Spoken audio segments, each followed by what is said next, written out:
মুসা আলাইহিস সালাম। আর মুসা আলাইহিস সালাম আর ফেরাউনকে নিয়ে কোরআনুল কারীমে প্রায় 44টা সূরার মধ্যে কথা আছে। আমি হিসাব করে দেখেছি এবং আমি টুকটাক ঘাটাঘাটি করে দেখেছি যে প্রায় 44টা সূরার মধ্যে 532টা আয়াত আছে মুসা এবং ফেরাউনকে নিয়ে। কথা বুঝতে পারছেন? 532টা। কোরআনের টোটাল আয়াত কত? একদম ভুল উত্তর, 6236। 6000 কত? 236। মতবিরোধ আছে, তবে 6236টা আয়াতের পক্ষে শক্ত দলিল আছে। তো এটাকে পার্সেন্টেজ দিয়ে করবেন, যারা ম্যাথামেটিক্স পারেন তারা তো খুব সহজেই পারবেন। তো পার্সেন্টেজ করলে দেখবেন যে 8.53% আয়াত মুসা এবং ফেরাউনকে নিয়ে। 100%-এর মধ্যে প্রায় 8.5 বা 9% আয়াত কাকে নিয়ে? মুসা এবং ফেরাউনকে নিয়ে। এমনি এমনি তো আল্লাহ পাক এই কাজটা করবেন না নিঃসন্দেহে। এই ঘটনার মধ্যে যে শিক্ষাগুলো আছে এটা আমাদের জন্য সবচেয়ে বেশি ইম্পর্টেন্ট। এই জন্য এত বেশি আয়াত নাজিল করা হয়েছে। কোরআনের যে কোনো সূরা খুলবেন দেখবেন মুসা আর ফেরাউন, মুসা আর ফেরাউন। কী কারণ? এমনি এমনি নিঃসন্দেহে শেষ জামানে আমরা যারা বাস করব তাদের জন্য এই ঘটনার মধ্যে বিশাল কিছু শিক্ষা আছে। শিক্ষাগুলো আমরা ইনশাআল্লাহ আজকে জানব। তো এখন মুসা আলাইহিস সালাম এই ফেরাউনের যুগে জন্ম লাভ করলেন। তবে ফেরাউনকে জ্যোতিষীরা বলেছিল আগেই যে ওই শাম দেশ থেকে একটা আগুন আসছে যে তোমার সিংহাসনকে পুড়িয়ে ফেলবে। এর ফলশ্রুতিতে ফেরাউন যেটা করলো, সমস্ত পুত্র সন্তান যারা হতো এদেরকে তারা জবাই করে হত্যা করত। তো যখন জনগণ বলল যে কাজটা খুব খারাপ, প্রতিবাদ শুরু হলো, তখন 1 বছর গ্যাপ দেওয়া শুরু করলো। 1 বছর মারবে, আরেক বছর রাখবে, আরেক বছর মারবে, আরেক বছর রাখবে। যেই বছর মারলো না সেই বছর জন্ম লাভ করলো মুসা আলাইহিস সালামের ভাই হারুন আলাইহিস সালাম। ঠিক আছে, উনিও কিন্তু নবী ছিলেন। আচ্ছা, আর যে বছর মারার কথা সেই বছর জন্ম লাভ করলেন মুসা আলাইহিস সালাম। এখন আমি খুব শর্ট করে বলছি, অনেক ডিটেলস বলতে গেলে 3টা বেজে যাবে, আজকে আসরও হতে পারে। তো এখন যে বছর মারার কথা সেই বছর জন্ম লাভ করলেন মুসা আলাইহিস সালাম। এখন মুসা আলাইহিস সালামের মা কিন্তু তখন খুব শঙ্কিত, ফেরাউন তার সন্তানকে হত্যা করবে। আল্লাহ রাব্বুল আলামিন কোরআনের মধ্যে বলেছেন সূরা কাসাসের মধ্যে। কোন সূরা? সূরা কাসাস। আমি 2টা সূরার নাম বলছি, আজকে বাসায় গিয়ে পড়বেন। এই 2টা সূরার মধ্যে সবচেয়ে বেশি হিস্ট্রি আছে মুসা এবং ফেরাউন এই বিষয়টার উপরে। একটা সূরার নাম হচ্ছে সূরা তাহা, এখানে সুন্দর করে ধারাবাহিকভাবে গল্পটা দেওয়া আছে। আর একটা সূরা হচ্ছে সূরা কাসাস। এই 2টা পড়বেন অর্থসহ। তো মুসা আলাইহিস সালামের মায়ের হৃদয়টা খুব শঙ্কিত ছিল যে তার সন্তানকে হত্যা করে ফেলা হবে। আল্লাহ রাব্বুল আলামিন বলছেন যে আমি তার কলবে ইলহাম করলাম। সুবহানাল্লাহ। আল্লাহ পাক তার মায়ের কলবের মধ্যে ইলহাম, মানে কি? ইলহাম হচ্ছে আল্লাহর পক্ষ থেকে প্রত্যাদেশ না, ওহী না, কিন্তু একটা বুঝ বা একটা নূর, একটা তাজাল্লি, একটা বসিরা ঢেলে দেওয়া। এটা কিন্তু নবুয়ত না, একটা কাজের চেতনা বা দৃঢ়তা আল্লাহর পক্ষ থেকে ঢেলে দেয়া। তার মায়ের কলবের মধ্যে আল্লাহ রাব্বুল আলামিন ইলহাম করলেন যে তুমি তোমার সন্তানটাকে সিন্দুকের মধ্যে ভরে ভাসিয়ে দাও নীল নদে। এখন তার মায়ের কলব, তার মায়ের হৃদয় ছটফট করতে লাগলো, কারণ কোনো মাই তো চাইবে না তার সন্তানকে এভাবে ভাসিয়ে দিতে। আল্লাহ পাক বলছেন যদি না আমি তার হৃদয়টাকে শক্ত করতাম তাহলে সে বিচলিত হয়ে পড়ত। আল্লাহ পাক তার হৃদয়টাকে শক্ত করলেন, সে বিচলিত হলো না, সন্তানকে ভাসিয়ে দিল। এবার সন্তান ভাসতে ভাসতে ভাসতে কোথায় যাচ্ছে? যেখানে ফেরাউনের স্ত্রী গোসল করছে। কথা কি বুঝতে পারছেন? খুব চমৎকার হিস্ট্রি কিন্তু গল্পটা। এবং গল্প মানে এখানে আসলে গাল গল্প না, এগুলো সত্য ঘটনা। এক একটা বর্ণ তেমন সত্য যেমন সূর্য পূর্ব দিক থেকে ওঠে এবং পশ্চিমে ডোবে, এটা যেমন সত্য, এর এক একটা বর্ণ সত্য। এগুলো কোনো গাল গল্প নয়। এবার ফেরাউনের স্ত্রী আসিয়া সে সিন্দুক পেয়েছে। মুসা আলাইহিস সালামকে আল্লাহ পাক বলছেন যে আমি মুসা আলাইহিস সালামের চেহারার মধ্যে মোহাব্বত বা ভালোবাসা ঢেলে দিয়েছিলাম। তার চেহারা যেই দেখতো তাকে ভালোবাসত। বুঝছেন? ভালোবাসা ঢেলে দিয়েছে। এবার ফেরাউনের স্ত্রী আসিয়া, এখানে আসিয়া নন, অন্য একজন স্ত্রী হয়তো, তিনি বলছেন যে ফেরাউনকে বলছে যে একে আমরা আমাদের কাছে রেখে দিই, হয়তোবা সে আমাদের উপকারে আসবে, অথবা তাকে আমরা সন্তান হিসেবে গ্রহণ করতে পারি। লা তাকতুলুহু, তাকে হত্যা করো না। আসা আন ইয়ানফা'না আও নাত্তাখিযাহু ওয়ালাদা, এরকম করে আল্লাহ পাক বলেছেন কোরআনে। তো ফিরআউন তার স্ত্রীর কথা শুনলো এবং তাকে না হত্যা করে রেখে দিল। আর আল্লাহ রাব্বুল আলামিনের কি কৌশল, ওয়া মাকারু ওয়া মাকারাল্লাহ, যেই মূসাকে হত্যা করার জন্য বছরের পর বছর হাজার হাজার শিশুকে হত্যা করা হয়েছে, সংখ্যাটা লাখ লাখও হতে পারে, সেই মূসা আলাইহিস সালামকে আল্লাহ পাক ফিরআউনের ঘরেই লালন পালন করতে লাগলেন। চিন্তা করলেন। এবার মূসা আলাইহিস সালাম যখন যুবক হলেন, আমি সংক্ষিপ্ত করছি, যখন যুবক হলেন তখন একদিন দেখলেন যে রাস্তায় দুজন ব্যক্তি ঝগড়া করছে। সূরা কসসের মধ্যে আছে, ফাইটিং, স্ট্রিট ফাইট। তো একজন ব্যক্তি হচ্ছেন বনু ইসরাইলের, আরেকজন হচ্ছে ফিরআউনের সেনাবাহিনীর। এখন মূসা আলাইহিস সালাম কার পক্ষ নেবেন? তিনি বনু ইসরাইলের পক্ষ নিলেন। তিনি গিয়ে তাকে বাঁচানোর চেষ্টা করলেন এবং শুধু একটা ঘুষি দিয়েছেন, ফাওয়াকাযাহু, একটা ঘুষি, ফাকাদা আলাইহি, এবং এই একটা ঘুষিতেই সেই ব্যক্তি ডেড। এটা কোরআনে আছে, সূরা কসস। তার মানে কোরআন দলিল দিচ্ছে যে মানুষের বডিতে এমন এমন পার্টস আছে, এমন এমন জায়গা আছে যেখানে একটা ঘুষি মারলেও মানুষ মারা যেতে পারে। কি বুঝলেন? যারা মার্শাল আর্ট শিখেছেন বা শিখছেন তারা এটা আরও ভালো বুঝবেন। মানুষের এই বডিতে এমন অনেকগুলো জায়গা আছে, 7টা বা 8টা বা 10টার মতো, যেখানে একটা ঘুষি দিলেও মানুষ মরতে পারে। তো ভালো কিছু শিখলে, ঠিক আছে? টিকটক প্রজন্ম না হয়ে আর এই মোবাইলে লুডো না খেলে ভালো কিছু শেখেন, ইনশাআল্লাহ কাজে দিবে। আত্মরক্ষা শেখা খারাপ? আচ্ছা, তো তবে দাড়ি টুপি নিয়ে শিখতে যায় না, সমস্যায় পড়তে পারে। তো এখন একটা ঘুষিতে সেই ব্যক্তি মারা গেল। তারপরের দিন আবার দেখা গেল যে ওই ব্যক্তি যাকে তিনি বাঁচিয়েছেন সেই ব্যক্তি আর আরেকজন সেনাবাহিনীর সদস্য আবার মারামারি করছে। এবার মূসা আলাইহিস সালাম বললেন যে তুমি তো একটা বোকা মানুষ। এবার সে আবার চড়াও হতে শুরু করলো মূসা আলাইহিস সালাম। কিন্তু এবার একজন ব্যক্তি এসে তাকে বললেন যে গতকাল তুমি কিন্তু একজনকে হত্যা করেছো এক ঘুষিতে, আজকে আবার তুমি এই কাজ করতে যাচ্ছ? তুমি তো এখানে স্বৈরাচারের মতো আচরণ করছো। মূসা আলাইহিস সালাম তখন আল্লাহর কাছে ক্ষমা চাইলেন, বললেন ইন্নাহু হাযা মিন আমালিশ শাইতান, এটা তো শয়তানের মতো কাজ, শয়তানের কাজ হয়ে গেল। রব্বিক ফিরলি, আল্লাহ আমাকে মাফ করে দিন। ফাগফার আল্লাহ, আল্লাহ পাক বলছেন আমি তাকে মাফ করে দিলাম। তিনি তো ইচ্ছাকৃতভাবে করেন নাই, করেছেন আনইনটেনশনালি, এটা হয়ে গেছে।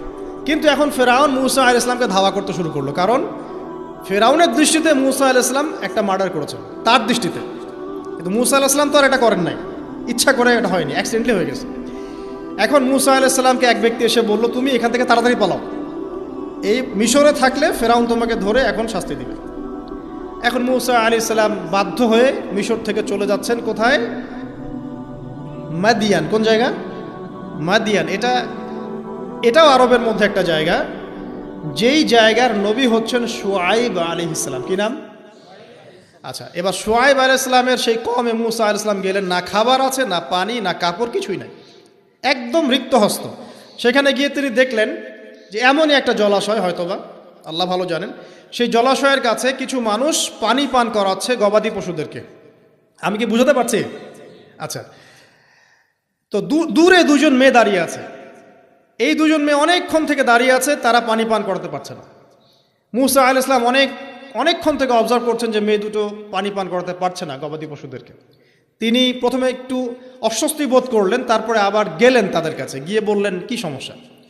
তখন সেই মেয়েরা বলল যতক্ষণ পর্যন্ত আমার কওমের লোকেরা এখান থেকে সরে যায় না ততক্ষণ আমরা পানি পান করাতে পারি না, কারণ আমরা দুর্বল, মেয়ে মানুষকে টাইম দিচ্ছে না আর কি। আর এদিকে আমাদের বাবা অত্যন্ত বৃদ্ধ মানুষ, বাসায় পড়ে আছেন একা। তখন মূসা আলাইহিস সালাম যুবক ছিলেন এবং তিনি কিন্তু শক্তিশালী ছিলেন, কওয়িউন আমিন, বিশ্বস্ত এবং শক্তিশালী। ওই যে এক ঘুষিতে মানুষ মারা মানুষ, কি মনে করছেন? তো তিনি এবার ওই গবাদি পশুদেরকে নিয়ে এসে পানি পান করালেন। পানি পান করিয়ে তিনি একটা গাছের ছায়ায় গিয়ে বসলেন। এই প্রত্যেকটা কথা কিন্তু কোরআনে আছে, প্রতিটা কথাই। সূরা কসস পড়েন, সূরা তাহা পড়েন। গাছের ছায়ায় বসে তিনি একটা দোয়া করছেন, এবার হাত উঁচু করে দোয়া করছেন, রব্বি, হে আমার প্রতিপালক, ইন্নী লিমা আনজালতা ইলাইয়া মিন খায়রিন ফাকির, হে আল্লাহ, আপনি আমার প্রতি যে রহমত বা যে করুণা বর্ষণ করবেন এর জন্য আমি ফকির হয়ে বসে আছি। দোয়ার ভাষাটা শুনছেন? আল্লাহ, আপনি আমার প্রতি যে করুণা বর্ষণ করবেন আমি এর জন্য ফকির হয়ে বসে আছি। তো প্রত্যেকটা নেক কাজ করার পরে এরকম দোয়া করা সুন্নাত, দোয়া কবুল হয়ে যাবে ইনশাআল্লাহ। দোয়া সাথে সাথে কবুল হয়ে গেল। এখন ওই দুইজন মেয়ের মধ্যে একজন মেয়ে হেঁটে হেঁটে আসছে। ওই মেয়ে কিভাবে হেঁটে এসেছে সেটাও কোরআন বলেছে, কিভাবে হেঁটে এসেছে সেটাও কোরআনে বলেছে সূরা কসাসের মধ্যে। সূরা কসাসে আল্লাহ পাক বলছেন ওই দুইজন মেয়ের মধ্যে একজন হেঁটে হেঁটে আসলো লাজুক পায়ে। কেমন পায়ে? লাজুক পায়ে। যেই চলাফেরা আপনি এখনকার মেয়েদের মধ্যে দেখতে পারবেন না। এখনকার মেয়েদের হাঁটার মধ্যে লজ্জা আছে, লজ্জাশীলতার সাথে লাজুক ভঙ্গিতে সেই মেয়ে হেঁটে হেঁটে আসলো। আল্লাহ পাক সেই কথাটাও কোরআনে বলেছে। এখনকার যে পশ্চিমা সংস্কৃতির অনুকরণ করে যে মেয়েরা, এদের মধ্যে আপনি এই ভাবটা পাবেন? তাদের হাঁটা দেখলে আপনি মনে হবে লজ্জা আছে ভিতরে কোনো। এই বিষয়টা নিয়ে খুব ভাবছিলাম। দেখেন সূরা আরাফের মধ্যে আল্লাহ পাক বলেছেন যে শয়তান তোমাদের পিতা এবং মাতাকে জান্নাত থেকে বের করে দিয়েছে, তোমরা শয়তান সম্পর্কে সতর্ক থেকো। যখন জান্নাত থেকে বের হয়ে যাবেন তার আগে যখন তারা ওই যে গাছের কাছে গিয়েছেন, সর্বপ্রথম যে ঘটনা ঘটেছে সেটা হলো গায়ের কাপড় খুলে গেছে। আমার কথা বুঝতে পারছেন না? ওই ফলের কাছে যাওয়ার পর সর্বপ্রথম যে ঘটনা ঘটেছে জান্নাতে, নিজেদের গায়ের কাপড় খুলে গিয়েছে। এরপরে গাছের ছাল এবং গাছের যে বড় বড় পাতা জান্নাতের, এগুলো দিয়ে তারা লজ্জাস্থান ঢাকা শুরু করেছিল। এটাও কোরআনে আছে। এখন আল্লাহ পাক যখন নামিয়ে দিচ্ছেন দুনিয়াতে, আদম সন্তানদেরকে আল্লাহ পাক বলছেন যে তোমরা শয়তান সম্পর্কে সতর্ক থেকো, শয়তান কিন্তু তোমাদের পিতা মাতার কাপড় খুলে নিয়েছিল। কথা বুঝতে পারছেন? এখন খেয়াল করে দেখেন যে কাপড় খুলে নেওয়া দরকার হচ্ছে না, মানুষ অটোমেটিক কাপড় খুলে দিচ্ছে। কথা কি বুঝতে পারছেন? মনে করে একটা এক্সাম্পল দিই, আল্লাহ না করুক, ধর এই মাঠের মধ্যে 1 লক্ষ মানুষকে জড়ো করে এই মাঝখানে শহীদ মিনারের কাছে যদি আপনাকে কেউ জোর করে 10 জন মানুষ ধরে কাপড় খুলতে চায়, আপনার কেমন লাগবে? চিন্তা করেন, পুরুষ হিসেবে চিন্তা করেন, মহিলা কথা বাদ দেন। আপনি তো পুরুষ, আমাদের কি ভালো লাগবে? আমাদেরকে যদি বলে যে মেরে ফেলবো অথবা কাপড় খুলতে হবে, কোনটা নিবা? আপনি বলবেন হয়তো মারে ফেল, তাও ভালো, তাই না? তাহলে ওই মানুষদের কথা চিন্তা করেন যারা ইচ্ছায় স্বেচ্ছায় লক্ষ লক্ষ মানুষের সামনে কাপড় খুলে ফেলছে। কেউ বাধ্য করছে না, কোনোভাবেই কেউ বাধ্য করছে না, নিজের ইচ্ছায় পুরুষ না নারী কাপড় খুলে ফেলছে। মিউজিক ইন্ডাস্ট্রি বলেন, ফিল্ম ইন্ডাস্ট্রি বলেন, এই যে এখনকার যে শোজগুলো বলেন, হাওয়ায় তো মারতেছে দেশ এখন, তাই না? তো এই যে বিষয়গুলো দেখছেন, গেট আপ, ড্রেস কোড, মানুষ কি এটাকে জোর করে খুলে নিয়েছে গা থেকে? ইচ্ছা করে খুলে দিয়েছে। তাহলে এদের অবস্থান চিন্তা করেন যে এদেরকে কার সাথে তুলনা করবেন আপনি? এখন যদি বলেন পশুর সাথে, আমি বলবো তুলনা ঠিক হয়নি, কারণ কোনো পশুও নগ্ন চলে না। চলে? কোনো পশু নগ্ন চলে না। তুলনা একটা জাতির সাথে করতে পারেন। ওই যে ব্রাজিলের আমাজন জঙ্গল আছে, ওখানে দেখবেন কিছু কবিলা আছে যারা সমাজ থেকে টোটালি ডিটাচড, জানে না কাপড় কেমন করে পরতে হয়, সভ্যতা কি, সংস্কৃতি কি, ন্যায় কোনটা অন্যায় কোনটা। ওদের গেট আপগুলো দেখবেন, এদের গেট আপগুলো দেখবেন সেম। তাহলে এদের আদর্শ কোথায়?